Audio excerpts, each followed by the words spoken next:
శ్రీగురుభ్యో నమ. హరి ఓం.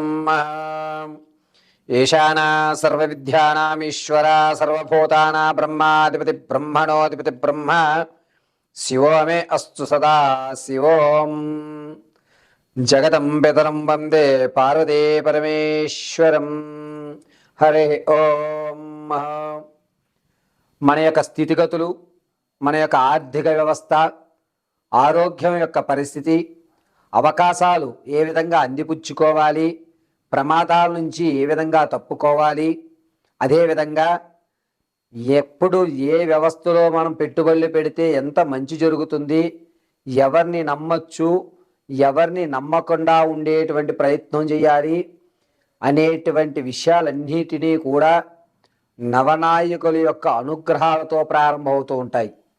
ఇందులో ఒక్కొక్క గ్రహము కూడా తను సంచరించేటువంటి దిశను బట్టి, తాను ఉన్నటువంటి స్థానాన్ని బట్టి, రాసులు మారేటువంటి విధానాలను బట్టి చక్కగా మన యొక్క జాతకంలో మార్పులు అనేటువంటివి సంభవిస్తూ ఉంటాయి. ఈ విధంగా ఏ రాశిలో ఏ రాశితో మిళితమవుతోంది అనేటువంటి విషయం మనం తెలుసుకుందాం. ఇందులో ముఖ్యంగా ఏమిటంటే రేపటి 12వ తారీఖు నుంచి కూడా 23 వరకు బుధగ్రహము గురుడితో మిళితమవడం, అయితే 18వ తారీఖు తర్వాత నుంచి బుధుడు, గురుడు, రవి ముగ్గురు కలయిక జరగడం అనేది జరుగుతుంది. ముందుగా గురుడు రాక్షసుల యొక్క పిల్లలకు విద్యాభ్యాసం నేర్పేటువంటి గ్రహం. గురువు లేని విద్య గుడ్డి విద్య అంటుంటారు. గురువు ఎంత ప్రాధాన్యం అంటే మన యొక్క స్థితిని మార్చేటువంటి స్థాయి ఈ గురుగ్రహానికి ఉంటుంది. అంత విశిష్టమైన గురుడు ఆలోచనకి మూలమైనటువంటి బుధగ్రహంతో కలయిక అనేటువంటి జరుగుతూ ఈ నెల 23 వరకు కూడా జరిగేటువంటి ఫలితాలు ఏమిటి, ద్వాదశ రాశుల వారికి ఈ గురుడు బుధుడు మిళితంలో ఉండడం వల్ల ఏ విధమైనటువంటి ఇబ్బందులు కానీ, ఏ విధంగా ఆర్థికంగా నిలబడ్డం అనేటువంటివి జరుగుతాయి అనే విషయాన్ని కూలంకషంగా మనం తెలుసుకుంటాం. ఇందులో ఏ వ్యవస్థలన్నా సరే దైవానుగ్రహ ప్రకారంగా, పంచాంగకర్త వ్యవస్థ పరంగా భగవంతుడు నాకు కలగజేసిన మేధాశక్తిని ఉపయోగించుకుని మాత్రమే ఈ పంచాంగం అనేటువంటిది ఈ నెల 23 వరకు గురుడు బుధుడు యొక్క కలయికతో జరిగేటువంటి అద్భుత ఫలితాలు, అనర్థాలు ఇవి మీకు తెలియజేయడానికి జరుగుతుంటుంది. దీని తదనంతరం ఎపిసోడ్లో మీకు బుధుడు, గురుడు, అదేవిధంగా రవి ఈ 3 స్థానాలు కలయిక అనేటువంటిది వచ్చే నెల అంటే జూలై 26 వరకు ఈ ముగ్గురు జలచరరాశుల్లో స్థిరత్వంగా ఉంటారు. అప్పుడు జరిగేటువంటి ఫలితాలు ఏమనేది నెక్స్ట్ ఎపిసోడ్లో మీకు ఇవ్వడం జరుగుతుంది. ముందుగా గురుడు బుధుడు కలయిక ఏ విధంగా ఉంటుంది ద్వాదశ రాశుల వారికి అనేది తెలుసుకుందాం. తదుపరి మకర రాశి వారు. మకర రాశి వారికి గురుడు బుధుడు యుక్త కలవడం అనేటువంటిది మంచి ఫలితాలని ఏర్పరుస్తూ ఉంటుంది. పర్వాలెత్తులే, ఏదైనా కర్మ సిద్ధాంతం అనుసరించి నడుస్తోంది కదా, నాకు ఇంతకు ముందు చేసిన ఫలితం దేనివల్ల నేను అభివృద్ధి చెందాను అనే ఒక నమ్మకాన్ని అయితే ఏర్పరచుకుంటూ ఉంటారు. కర్మ సిద్ధాంతాన్ని నమ్మడానికి ఈ 10 రోజులు కూడా అద్భుతమైనటువంటి వ్యవస్థ నడుస్తూ ఉంటుంది ఈ యొక్క మకర రాశి వారికి. అయితే మకర రాశి వారికి ఇంతకు ముందు తాత ముత్తాతల ఆస్తి ఏదైతే ఉందో అది తిరిగి రావడం ఆనందదాయకంగా ఉంటుంది. మిమ్మల్ని ఇప్పటి వరకు ఎవరైతే నెత్తిన పెట్టుకున్నారో వారు మిమ్మల్ని అగపాతాళానికి తొక్కేటువంటి అవకాశం 20వ తారీఖు నుంచి ఏర్పడుతుంటుంది. మీ మీద లేనిపోని నిందలు మోపడం అనేటువంటిది, మీ గౌరవం తగ్గించడం అనేటువంటిది 20వ తారీఖు నుంచి 26 మధ్యలో జరుగుతుంది.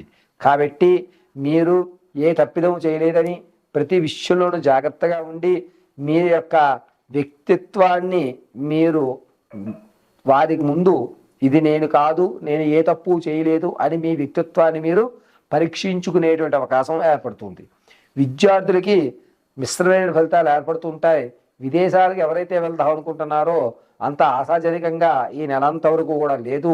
ఎవరైతే రాజకీయంలో నాయకత్వ లక్షణాలు కలిగి సాంఘిక కార్యక్రమాల్లో పాల్గొంటున్నారో వీరు అంతంత మాత్రమే ఉంటుంది.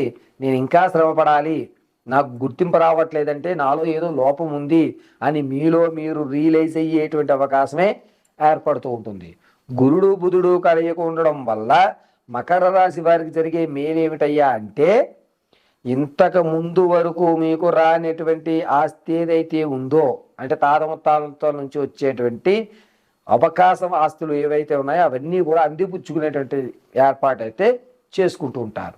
ఆరోగ్యపరంగా ఈ యొక్క భుజాల దగ్గర నుంచి చేతి వేర్ల వరకు కూడా ఏదో నరాలు లాగడం అనేటువంటిది ఏర్పడుతూ ఉంటాయి. అంతేకాకుండా భుజానికి సంబంధించి కొన్ని ఇబ్బందులు మీరు చేదెక్కించుకుంటూ ఉంటారు. ఇక మకర రాశి వారికి అద్భుతమైన ఫలితాల దగ్గరికి వచ్చేసరికి ఈ 20వ తారీఖు నుంచి 26 వరకు కూడా చాలా జాగ్రత్తగా ఉండాలి. అవకాశము శత్రువు రెండూ కూడా పక్కపక్కనే ఉంటాయి. మీకు ఒక కత్తికి రెండు వైపులా పదునన్నట్టుగా మధ్యలో మీరు ఉంటారు. ఒకవైపు అవకాశం ఉంటుంది, ఒకవైపు మిమ్మల్ని తోసిపుచ్చేటువంటి వారే చూస్తూ ఉంటారు. ఈ మకర రాశి వారు ఈ నెలంత వరకు కూడా మానసికంగా కాస్త ఇబ్బంది పడినా కూడా 26 తర్వాత ఈ గురుడు బుధుడు మధ్యయుక్తంలోకి రవి రావడం అనేటువంటిది అద్భుత ఫలితాలను ఏర్పరచుకుంటూ ఉంటుంది. అంతేకాకుండా మకర రాశి వారికి కొత్తగా వ్యాపారం చేద్దాం, నేను వేరే దాంట్లో ఇన్వెస్ట్మెంట్ పెడదాం, నాకు ఈ ధనం సరిపోవట్లేదు అని దేని మీదన్నా సరే మీరు ఇన్వెస్ట్మెంట్ అనేటువంటిది చేస్తుంటారు. అది బిజినెస్లో కానీ, లేదా స్లీపింగ్ పార్ట్నర్లుగా కానీ, లేదా స్టాక్ మార్కెట్లో కానీ ఇన్వెస్ట్మెంట్ అయితే మాత్రం ఖచ్చితంగా 24 వరకు చేస్తారు. అది మంచి ఫలితాన్నే మీకు ఏర్పరుస్తుంది. మకర రాశి వారికి ఈ యొక్క మనోవ్యాతన అనేటువంటిది కొంచెం ఉన్నా సరే ఆనందమైనటువంటి వ్యవస్థను నడుపుకుంటూ ఉంటుంటారు.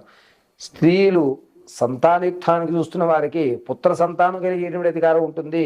వివాహం కోసం ఎవరైతే చూస్తున్నారో వారికి అంత ఆశాజనకంగా లేదు. ఈ యొక్క గురుడు కలయిక వల్ల జరిగేటువంటి అద్భుతం ఆడవాళ్ళు అంతగా ఏం కనబడటం లేదు. మిశ్రమంగా ఇది వరకు క్రితం నెల ఏ విధంగా జరిగిందో అదే విధంగా జరగడం అనేది ప్రారంభం అవుతూ ఉంటుంది. మకర రాశి వారు 18వ తారీఖు నుంచి 26 వరకు కూడా భస్మాన్ని నుదుట ధరించి దత్తాత్రేయ పారాయణ కానీ గురు పారాయణ కానీ చేయడం చాలా ఉత్తమమైన ఫలితాలను ఏర్పరచుకుంటూ ఉంటుంది.